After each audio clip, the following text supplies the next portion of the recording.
ruang pengadilan yang akan mengadili pemeras pencemaran nama baik dan TPPU. Nikita Mirzani berhasil mengungkap pelaku dugaan penyadapan telepon Ismail Marzuki dengan Dr. Reza Gladys dan Dr. Oki Pratama. Nah, sahabat channel, kalian...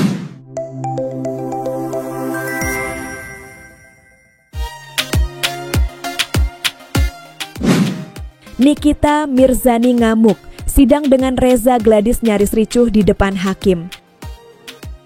Sebelum kita lanjut, terima kasih yang sudah like dan subscribe channel Fakta Populer. Semoga diberi kesehatan dan rezeki yang melimpah. Sidang lanjutan kasus dugaan pengancaman dan tindak pidana pencucian uang dengan terdakwa Nikita Mirzani kembali digelar di Pengadilan Negeri Jakarta Selatan. Suasana persidangan sempat memanas akibat adu argumen antara Nikita dan saksi pelapor, Dr. Reza Gladys.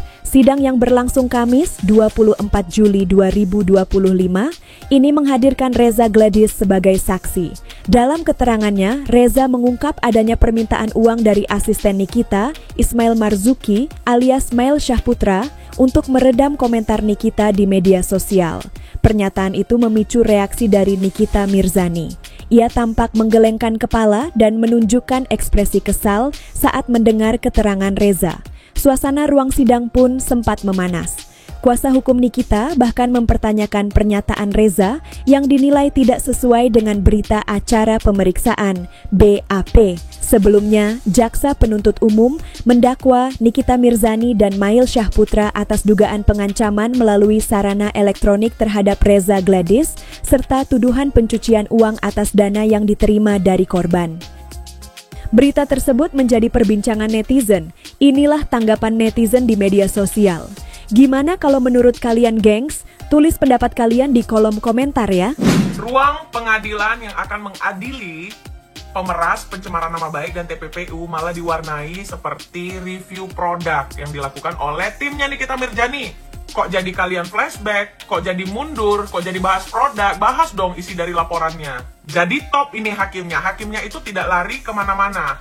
Fokusnya pada isi laporan, pada isi dakwaan. Yang menyatakan Nikita Mirzani itu telah menerima uang 4 miliar dengan isi percakapan dan alur sebagai berikut. Adanya komunikasi dengan Mail, dengan Oki, dan menyebut-nyebut nama Samira atau Doktif, menyebut nama Sela Sokia dan Dr. Richard dan lain sebagainya. Sehingga terjadilah uang ini sampai di tangan si Nikita Mirzani 4 miliar rupiah. Dengan 2 kali cara, ditransfer 2 miliar dan cash 2 miliar. Dan Nikita Mirzani serta pengacaranya sibuk aja membahas sampai melakukan pelanggaran berkali-kali ditegur oleh hakim. Dan itu akan menjadi catatan di ending. Terlihat jelas mereka nggak bisa debat sampai marah. Bang Fahmi sampai ngebentak-bentak Dr. Reza Gladys. Ya nggak seharusnya itu dilakukan. Dari emosinya sudah terlihat kalau ini bakal divonis di atas 5 tahun. Tinggal kita saksikan lagi pembukaan, pembuktian, percakapan, serta saksi-saksi ya. Itu paling seru lagi tuh. Intinya, Nikita Mirzani ini sulit untuk bebas. Intinya itu. Dan salut untuk Dr. Reza Gladys telah bisa membuktikan nantinya bahwasannya dia menghentikan pergerakan yang seolah sindikat yang dilakukan oleh beberapa orang untuk memeras dengan cara menutup mulut. Karena sudah pasti ini bukan kesepakatan, tidak ada kesepakatan, lalu salah satunya itu melaporkan. Lalu kalau memang ini dibilang endorse, kenapa melalui Mail asistennya? Bukannya endorse itu langsung dengan sang artis buat perjanjiannya, ya? Untuk ngelobinya udah pas, tapi untuk transaksinya kenapa sama Mail? Kenapa? Takut. Karena duitnya kenapa? Karena duitnya sulit untuk dijelaskan peruntukan dan dari mananya gitu. Itulah dia yang gue bilang masuk TPPU, dikirimkan pula lagi untuk pembayaran harta benda. Nggak tahu lah gue.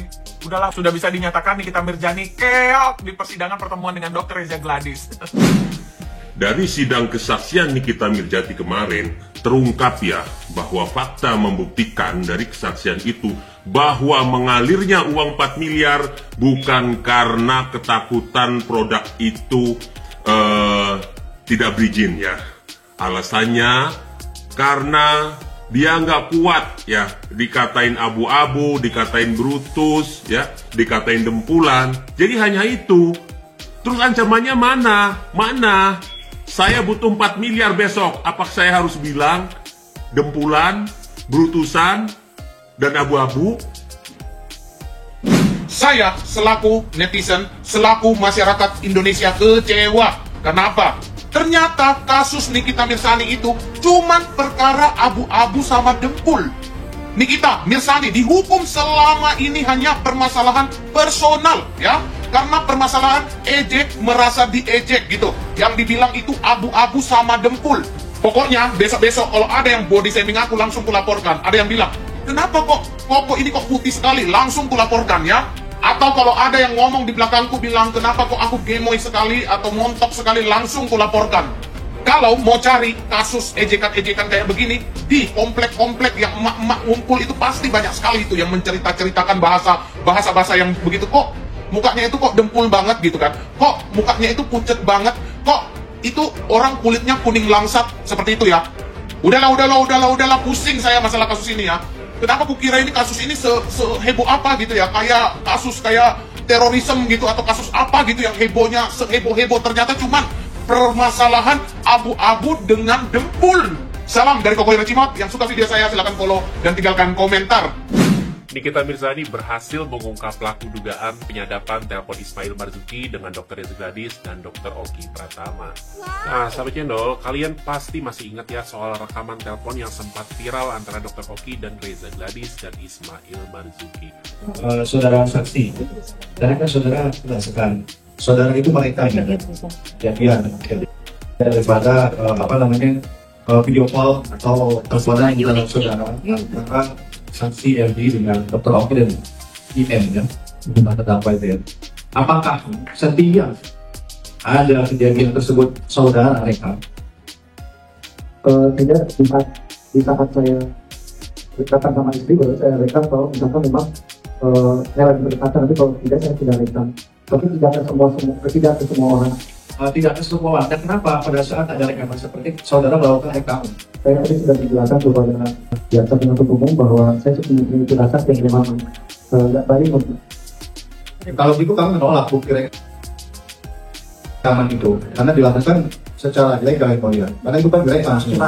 Jadi kemarin di persidangan Nikita Mirzani, pengacara Nikita menanyakan secara langsung ya tentang siapa sih sebenarnya yang merekam percakapan itu, dan mengejutkannya sahabat channel, suami dari Dr. Reza Gladys yaitu Dr. atau Bang Mufid sendiri yang mengaku merekam. Jadi beliau mengatakan bahwa beliau berinisiatif karena telah memiliki firasat yang tidak enak, makanya dia merekam dan menyimpan percakapan tersebut.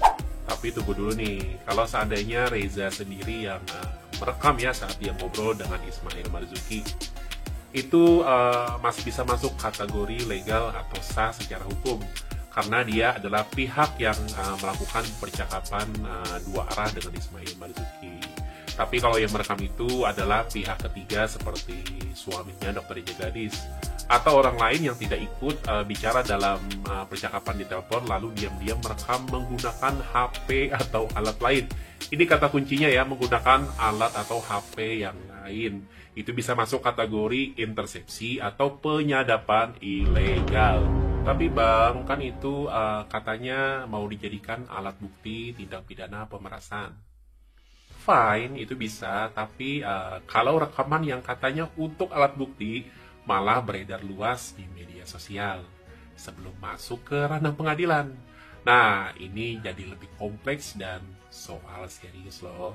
Jadi sahabat channel, dalam hukum, alat bukti sah tidak boleh diedarkan secara bebas ke publik. Ya, karena bisa merusak asas praduga tidak bersalah dan menciptakan opini publik yang bias. Kan udah terbukti tuh, karena dari rekaman itu banyak yang menghakimi Nikita Mirzani, banyak juga yang menyalahkan Dr. Reza Gladys. Artinya proses hukum terganggu karena beredarnya alat bukti yang seharusnya tidak boleh beredar. Nah, bagaimana nih kira-kira Polda Metro Jaya harusnya bisa lebih gampang memproses hukum soal peredaran rekaman ya? Karena ada pengakuan yang tersirat tuh. Nah, kalau kalian niat cari keadilan, jangan main sebar alat bukti sembarangan.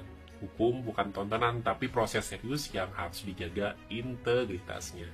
Nah, sahabat channel, follow akun netizen channel biar kalian tidak ketinggalan fakta-fakta hukum yang sering kita salah pahami.